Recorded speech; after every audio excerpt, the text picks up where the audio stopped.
are now aware. And I think our Nels, yes, what about those of us on the phone? Can we still raise a question? of course. Okay. Yep. And let me share the screen. Yeah, do you want to bring up the first slide? There it is, I believe. All right. Well, I'm going to start this meeting with a devotion. I'm going to start by reading a poem by Mary Oliver, Why I Wake Early. Hello, sun in my face. Hello, you who make the morning and spread it over the fields and into the faces of the tulips and the nodding morning glories and into the windows of even the miserable and the crotchety. Best preacher that ever was, dear star, that just happens to be where you are in the universe, to keep us from ever darkness, to ease us with warm touching, to hold us in the great hands of light. Good morning, good morning, good morning. Watch now how I start the day in happiness, in kindness. Let us pray. Dear Lord, help us to appreciate the light and grace that we live in every day. Please guide us as we make decisions for our church community and the building that houses it. Give us eyes to see and ears to hear the many blessings we receive, even as we struggle with daily challenges. Give us strength to endure and gratitude for life and love. Help us to see and feel and appreciate the grace of God. Give us a thankful heart and wisdom, and help us to see always the great hands of light. All this we ask in Jesus' name, amen. Next slide, Nels. Okay. Just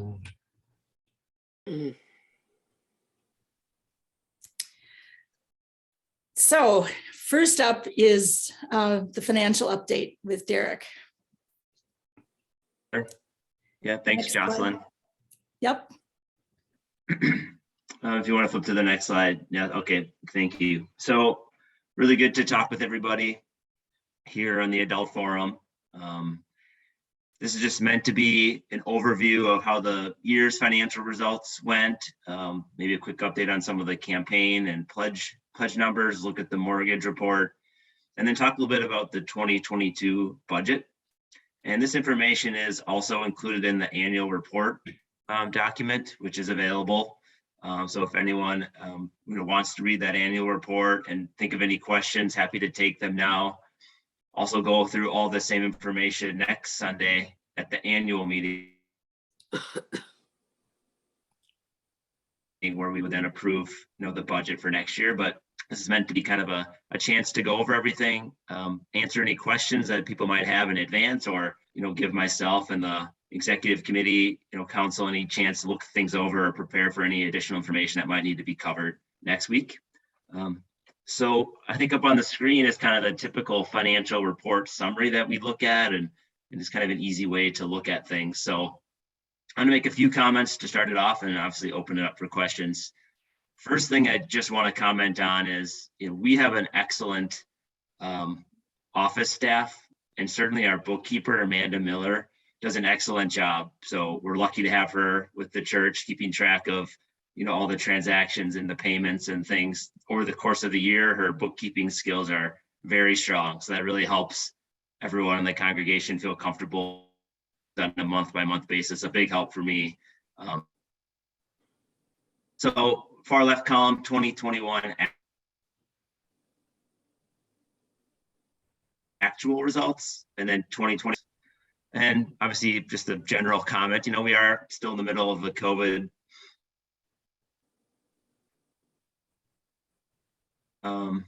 impacts on the church.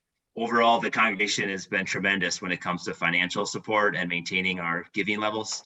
And I know when it comes to in-person services and the expenses of the church, we are doing a great job of controlling our expenses, being smart, but also putting the money to use and helping our community. So, 2021 represents a year where we were mostly virtual, and then towards the end of the year, kind of half and half, sort of back in person.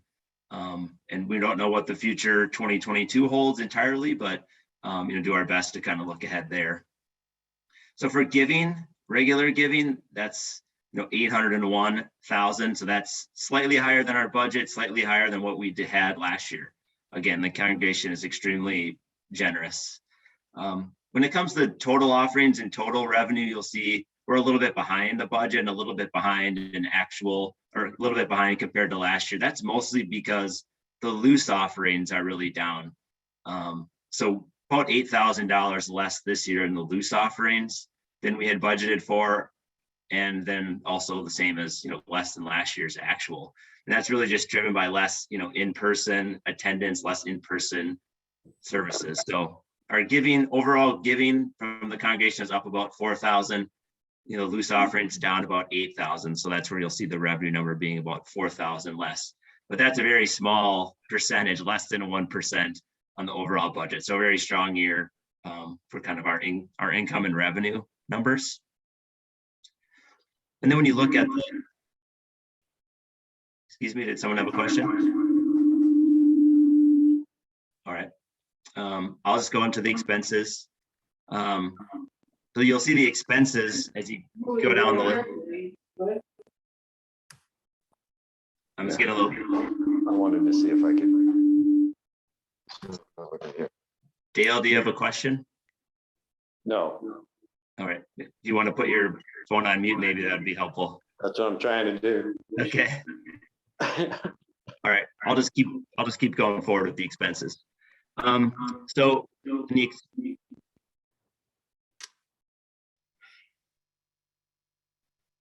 the expenses, 2021 actual expenses, you'll see they're just a little bit less than our budget. And again, our committees are very conscious of their expenses and where money's being spent. And in many cases, we're less than our budget because of less in-person services.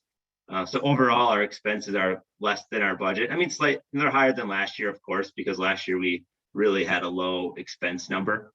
But again, the committees did a good job on all the expenses.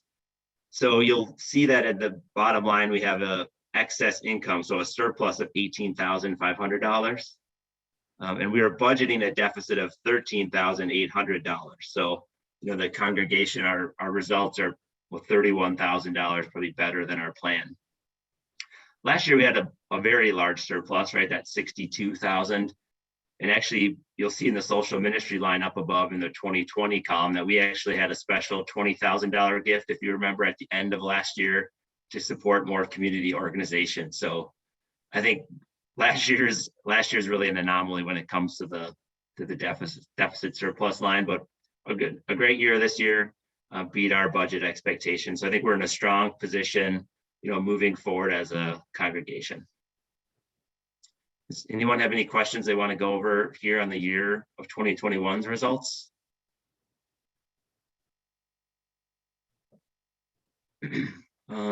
Nels, you could flip to the next slide. Thanks. Just a quick, just a quick note of looking forward, and we'll talk about this more in the budget, but we continue to have a really strong pledges. So this is the Stewardship Campaign for our kind of general fund giving. Again, very strong this year. There was a number of new pledges, a number of increased pledges, but then also a handful of people in the congregation who have stopped or simply haven't returned the pledge card. And there's always a handful each year who don't officially turn in those pledge cards but continue to give as well. So again, the pledge number is very strong. I'll talk more about it when we get to the budget slide. Nels, maybe flip forward. That's a quick update on the building fund. So remember our general fund on that first page doesn't really consider anything about making the mortgage payments on the building. We do that in our separate fund. So you'll see that our mortgage balance is now down to $289,000. And we're about 3 years away from having it paid off. because we pay about $100,000 a year in, principal and interest payments. So we're about 3 years away. The building fund has $50,000 in it right now, which is great. Our goal is to have 6 months of principal payments in there. So we've got a nice reserve there. And the building fund for 2022 also continues to get pledges. $117,000 has been pledged by the congregation to cover the building expenses next year. So we have pledges that cover all of our required principal and interest payments next year, which is a great spot to be in, to have the congregation supporting the building. So again, we're doing very well in the mortgage, and again, probably about 3 years away from having that paid off. So everything looks good on the building side of things. All right, yeah, so flipping ahead to the budget. So here's our 2022 proposed budget. And between the church staff, the council, spend a lot of time working through the budget, thinking about different scenarios, assumptions, what will our revenue numbers look like, what our expenses need to be. Talking about compensation for our church staff, just inflation in the general market, trying to factor in lots of different topics here. So when we look at the budget for the revenue or giving, we're going to propose about a 1% increase in the overall giving numbers. And then when you look at the total revenue, again, going up from about 840,000 this year to 848. So that's Wow. a 1% or even just slightly less than, to continue to provide the support that we've had in previous years. Everyone, sorry, I got the little internet is unstable, but hopefully everyone can still hear me. Yeah, we can hear you. So just projecting a slight increase in the revenue amounts. I think hopefully there'll be a little bit of a comeback maybe in some of the loose offering, building income as well. So this number is very consistent with the previous years. Everyone's comfortable with that. When it comes to the expenses, again, the committee expenses are mostly flat year versus year, which is the way it's been budgeted for the last couple years. The main increase comes when we get to salary and ministry support. And there is, an increase in compensation, which is being recommended for our professionals, our staff, the pastors, something about 5% overall, which we want to do to reward the excellent staff we have and acknowledge that, with inflation and other things in the market, we want to make sure our people are, well compensated. And there are other things within the budget where, we have a new custodian who's handling more responsibilities. We do have the choir director position still in the budget number, though, not currently a spot that's, filled at the moment. We've had to increase the budget for musicians. We have more in-person services now than we maybe had planned during 2021. So, the cost for the different musicians has been budgeted to be higher given the number of in-person services we're doing at the moment. So overall, you'll see then, that's kind of the main increase in expenses. And then when you get to the bottom line, we're budgeting a deficit of $60,000. And that does look like a large number. Look at it at its face value.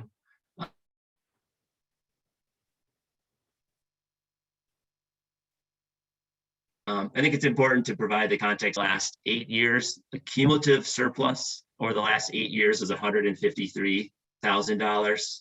We have a cash balance right now of $272,000. And our goal, we are a nonprofit.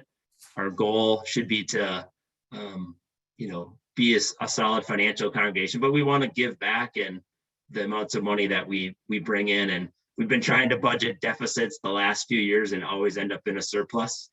So I think everyone's very comfortable with this budgeted deficit, given the surpluses we've had to date, the cash balance we have, and just the support of our congregation over the past few years.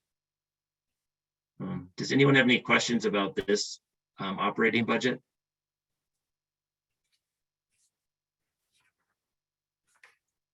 I would just like to add, Derek, that this is Jocelyn. Amanda is just a treasure. She really, really is. Yes, Of course, I mean, Pam too. yeah, our office team is very good, and Amanda is, I mean, she is very qualified. She's does a very good job, very detailed, helps with a lot of things around the office and our financial reporting. So yes, she's great. Great. Okay. I'll flip ahead here. Endowment fund. You know, our church is lucky to have such a strong endowment fund, which increased from 1.4 million to 1.5 million last year. You know, Wow. the market has been strong, you know, for people who own securities and stocks, mutual funds. So things are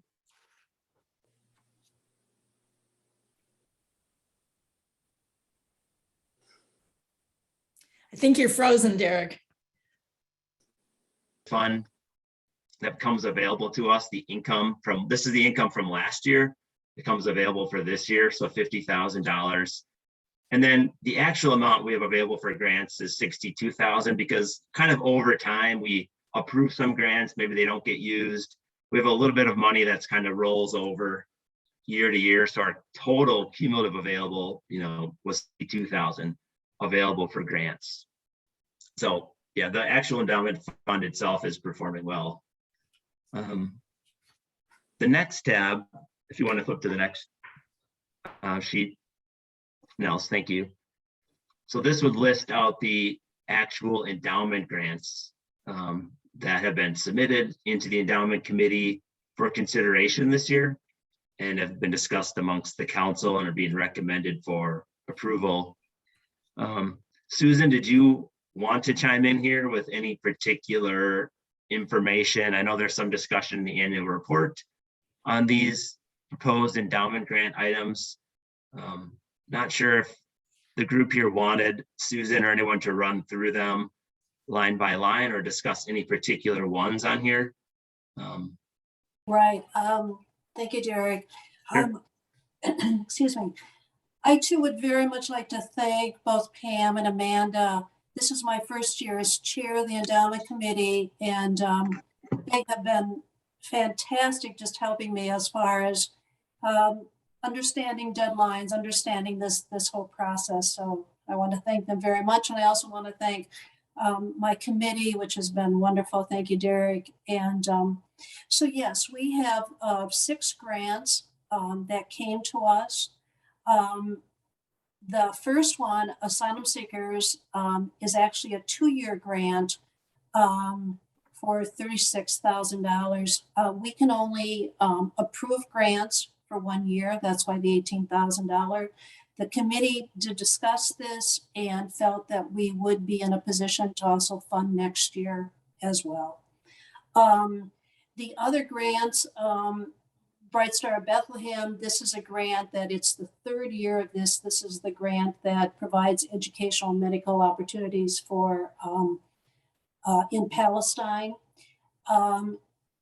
The fellowship chairs, we're hoping to get back into fellowship hall, and when we do, it'd be very nice if we had nice new chairs there. So that's there, and so we're looking at that.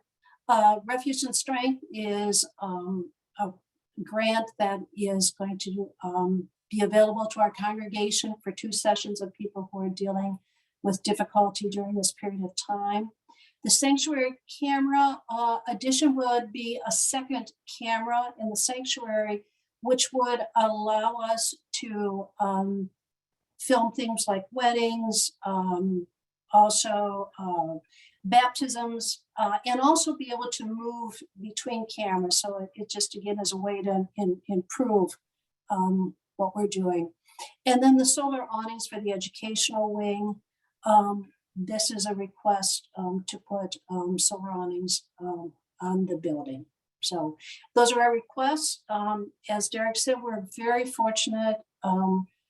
Our earnings have done well, and Amanda's done an excellent job of tracking as grants come in. And so we do have some extra monies. And so we do have $62,819 available. And as you can see, these grant totals are at $58,450. Yes, Susan, last year, remember the total grants that came in was a lot lower than what we had available. There wasn't as much in that first cycle. So it's great to see so much activity for the endowment grants right off the bat this year. Exactly. And I think it really speaks to the vitality of our congregation and also the really thoughtfulness of people of how we can better provide for our congregation. Yep. Thank you, Susan. Are there any questions? Well, the one that people might have questions on is the next slide, Nels. The solar panels, and Karen Richardson is here to talk about those.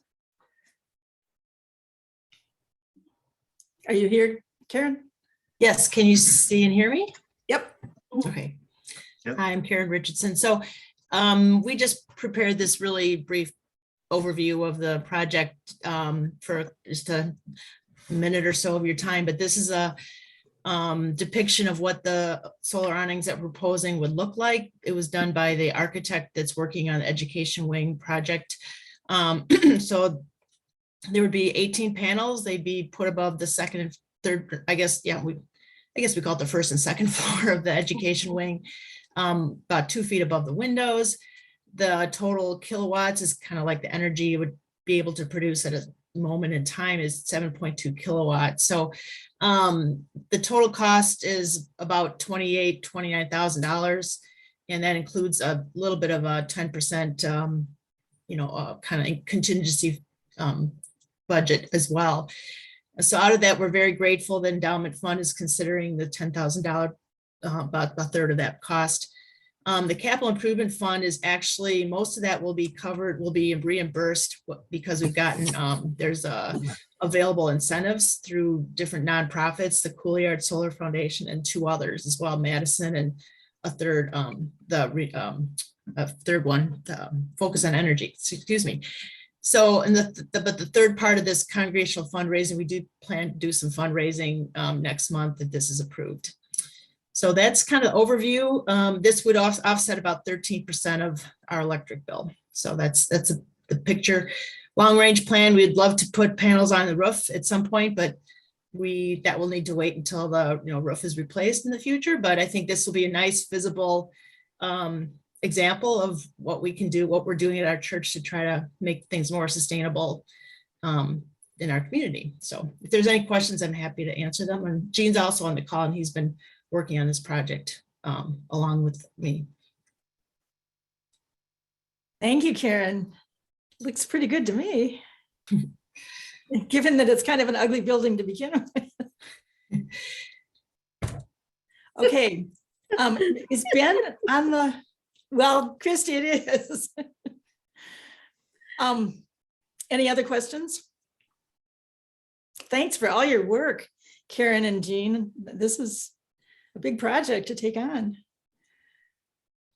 Is Ben Kempinen? Oh, whoops. Karen, Thank you. I'll mute. Karen, I have just a quick question. The grant that came in was $10,600, and it's listed here at $10,000. Are you looking at the $10,600? Ooh, good question. I think we're just sort of rounding a little bit. I think we could definitely use the 10,600, believe me, because there's a little bit of, like I say, rounding in there. And I think, yeah, and we haven't started the fundraising part. So yeah, okay. I think we could definitely utilize the entire amount that we requested. So. Okay. That's absolutely no problem. I mean, that's obviously many times how grants are. You don't know total cost. So, okay. So it is in the proposal at 10,600, just so you're aware. Perfect. Thank you. Yep. Any other questions? Next slide, Nels. Is Ben Kempinen on the call? I think this is pretty explanatory. A review of the Wakefield project was commissioned, and it came in with all sorts of deficits. Just for the people on the phone, I'm going to read part of this. The report recommended several structural repairs, with some more urgent than others. We haven't obtained bids for everything, but they're working on that. At that time, we would present the information to the church council. That said, it's been estimated that the total cost will be between 15 and 20,000. That's an estimate. The summary is split into two parts, short and long-term recommendations. At present, the lease for our guests as part of the Building Futures program runs until February of 2023. This would require that any work before that time would need to accommodate our guests' needs. Other work could be scheduled when the residence is unoccupied. So next slide. So the short-term recommendations, the most important is asbestos remediation. Given the age of the property, there's probably asbestos in the basement, approximately 650 square feet, and in the insulation to the existing ductwork. Some of the tiles are beginning to degrade. A second short-term recommendation is to take care of the mold and the moisture in the basement. This has multiple causes and needs. The front step has separated from the house, leaving an opening in the foundation. There's an inadequate slope away from the house, resulting in more water damage. Downspouts are not properly connected and placed. Compromised drywall that should be removed, and possible leakage through the basement windows. And then a third major issue is the furnace ducts. There's some damage to the return ducts, allowing basement air to be recirculated throughout the house, which obviously is not good if there's asbestos down there.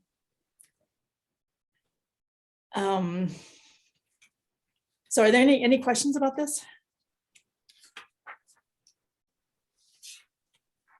So Jocelyn, is there a figure on all of those? 15 issues? to 20,000 is the total. And they're recommending that we split it in two, do the short-term ones right away. And then while there's still people in the house, the ones that can be done. And then once the guests leave for their future homes, we could take care of the more long-term recommendations.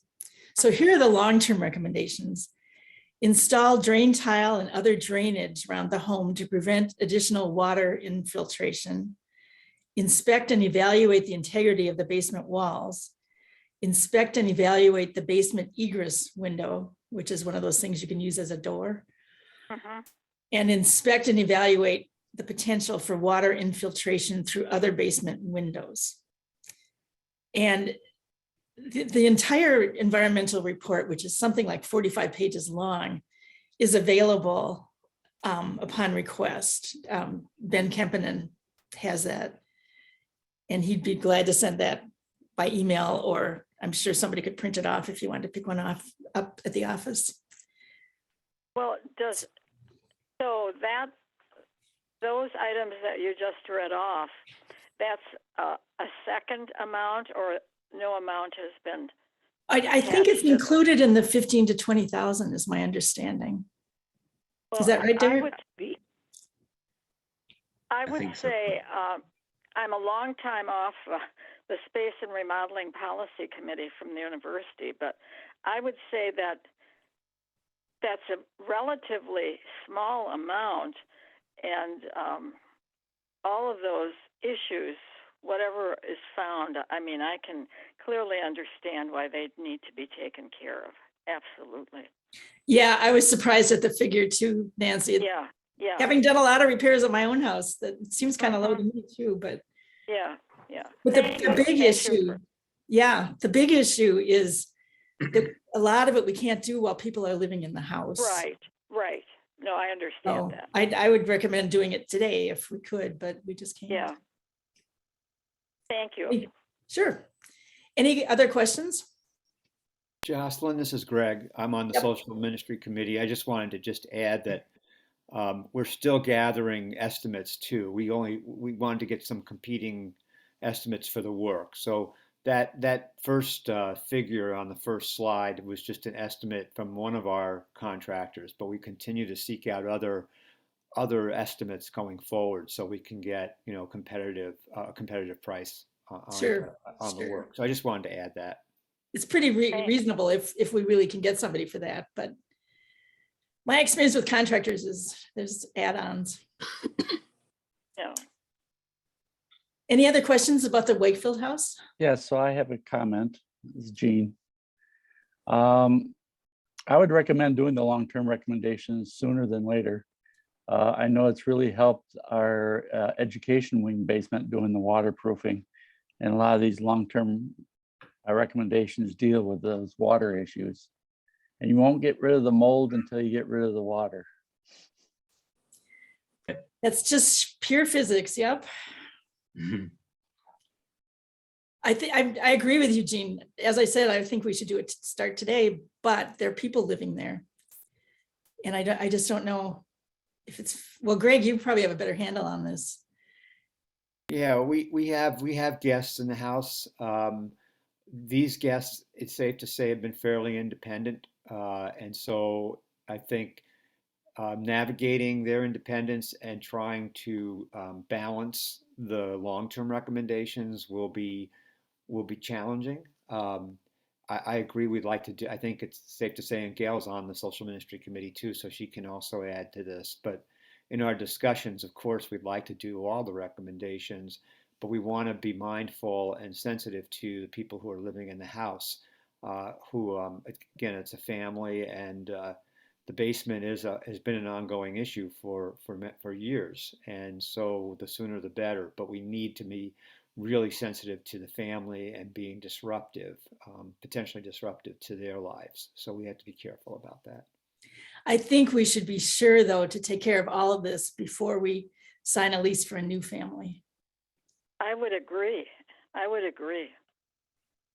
Yes, that's the plan. The plan is to take care of all of this with the council's support, of course, and the congregation's support, excuse me. Right.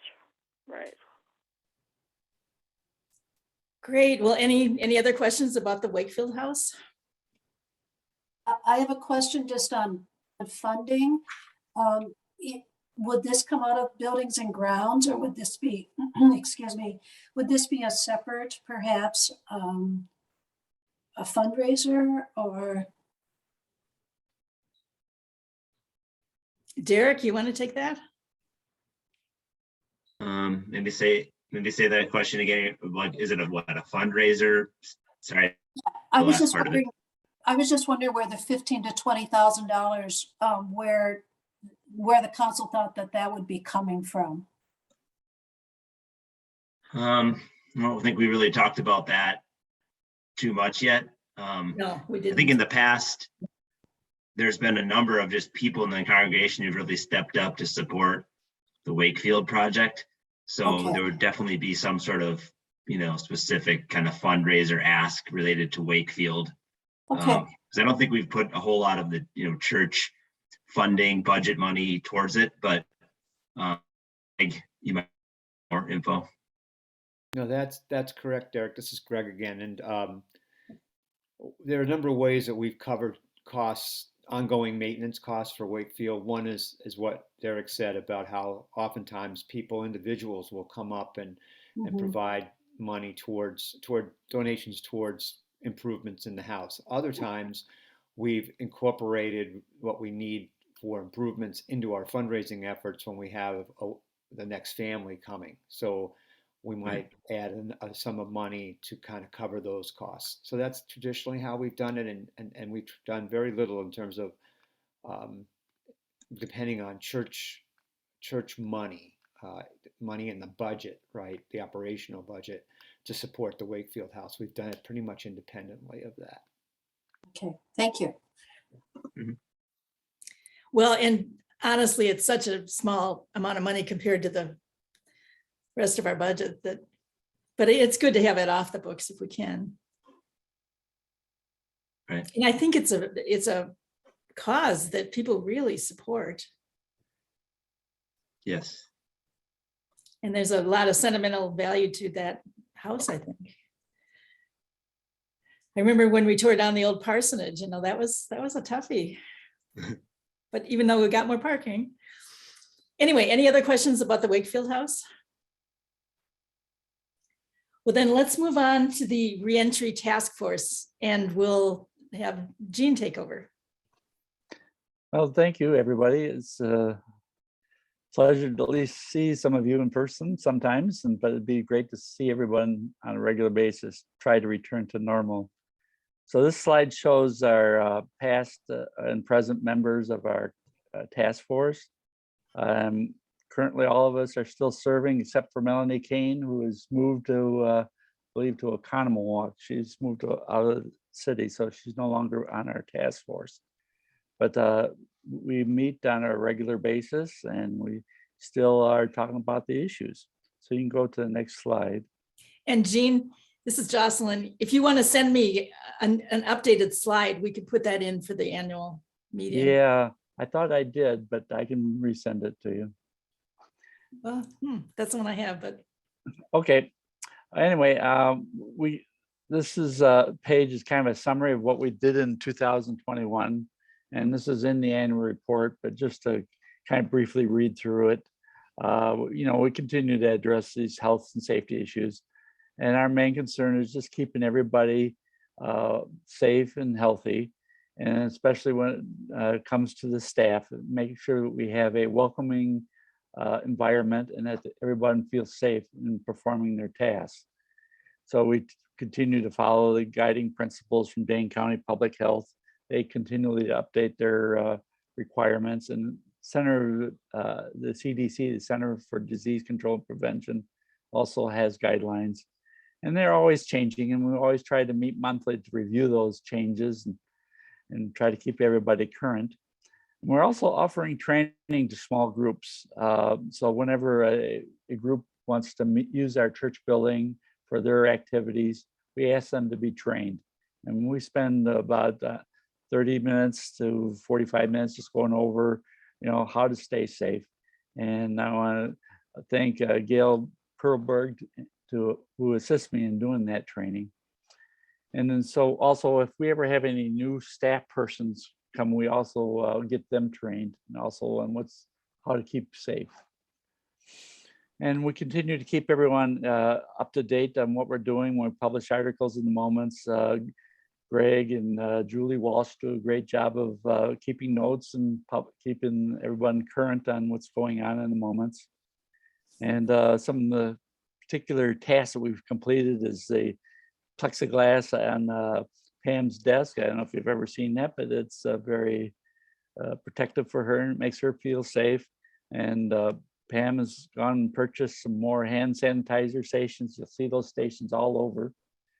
We purchased more portable HEPA filter units. Those are these black boxes you see down in Fellowship Hall right now. And also we've put those in the meeting rooms and up in the Sunday school classrooms. And these provide additional filtration and trying to keep the air clean. And we've also updated filters in the sanctuary AC unit to more MERV 13 filters. We've also changed the operating sequence for the sanctuary unit. It used to only run one that required heating and cooling. Now I've asked the pastors to run a unit continuously whenever that sanctuary is being used, so we're continuously filtering. And we also will open the windows in the sanctuary, you probably noticed, whenever we can, whenever the weather permits us to. That gives us additional fresh air and dilution. So between filtration and dilution, we try to keep a safe environment. And then also Jay Wyans, our facility manager, does a great job of cleaning and disinfecting surfaces after each use. So we want to thank the staff, Pam, Jay, and Amanda, for helping us complete all these tasks. Next slide.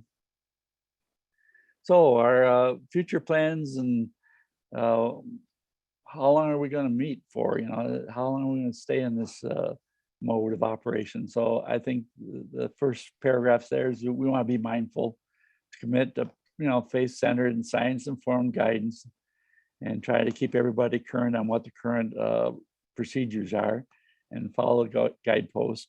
We'll continue to communicate any changes with the congregation. We'll continue to offer training.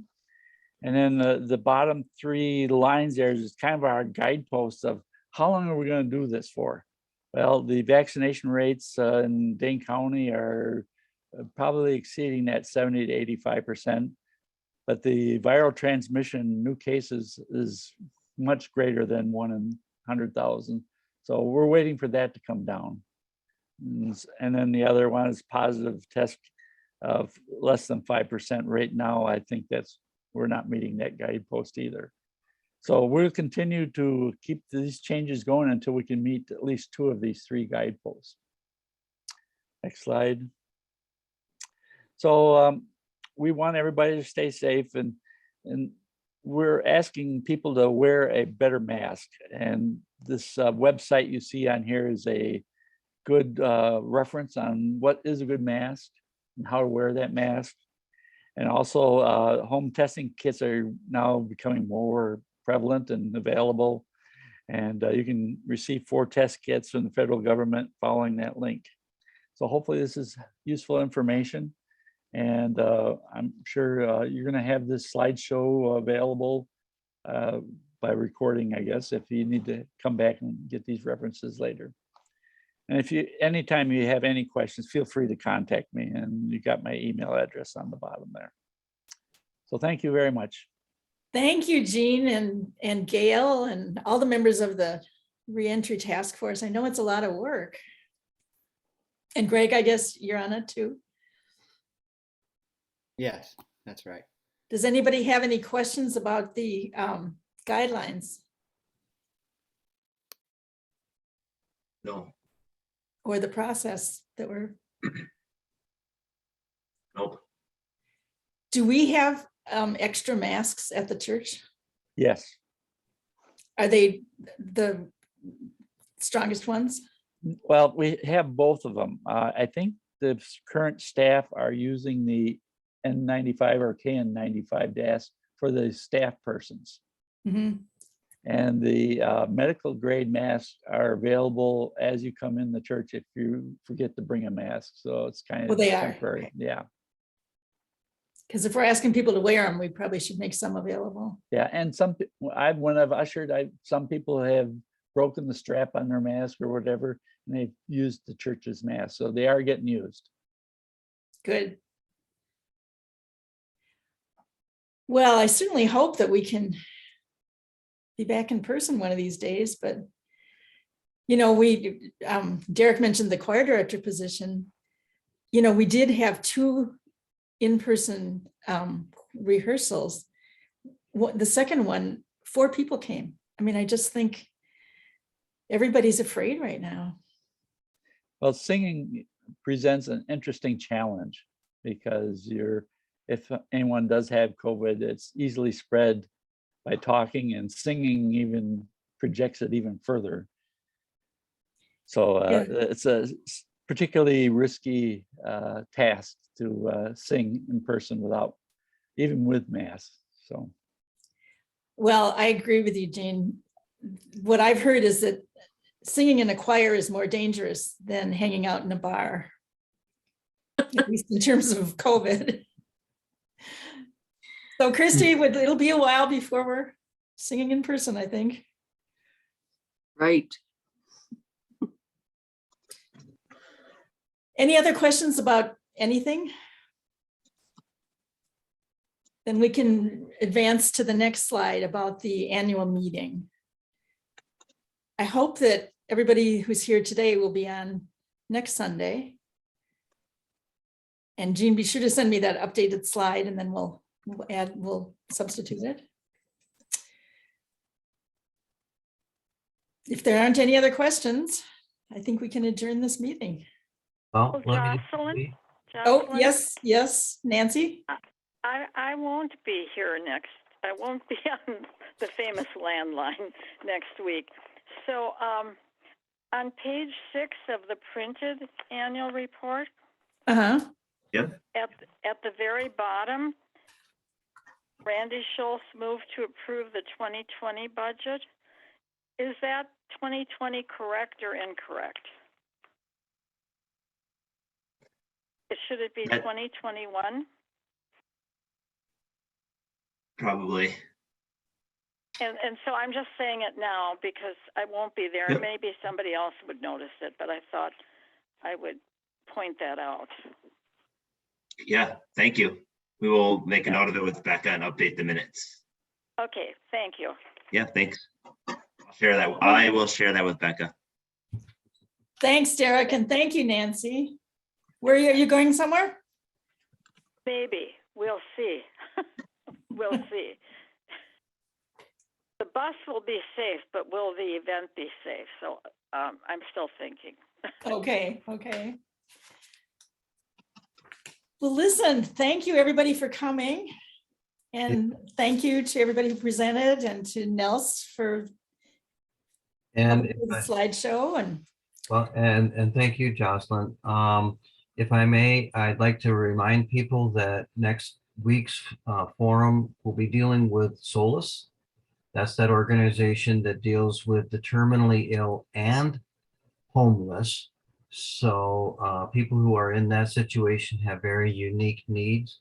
And so we'll learn more about that organization. And that organization came to us through the interactions with the social ministries. So looking forward to seeing everyone. In the meantime, please be safe. And thank you again to all of the presenters. And I have a question. This is Tony. hey, Tony. This is a quick thing from Nancy's comment. I thought that the page 6 was part of last year's annual meeting minutes. So it would have been referring to the previous year. In case, hopefully that answers it. Right. Last year's annual meeting would have approved the 2021, but Yeah. yeah. Well, then, but point 12 is supposedly the 2021 annual budget. So that's, I think we would just update it to 2021 in this spot right here. So then which is it? It should say 2021 budget. Yeah, that's what I thought. Okay. Right, Tony, does that work for you? Well, yeah, I just think it was last year's meeting and where we talked about this year's budget. So I thought the minutes were correct the way they're listed, but I could be wrong. Yeah, point number 12 in the meeting last year was that I went over the 2021 budget, right? The Right, upcoming. right. And then Randy had moved it and we all approved the 2021 budget. Right. That's what that should say. Yep. Yeah. Okay, Okay. we're done. Thank you. Well, everybody have a good week and hope to see most of you next week. Yeah. Hi. Thank you. Bye-bye. Bye-bye.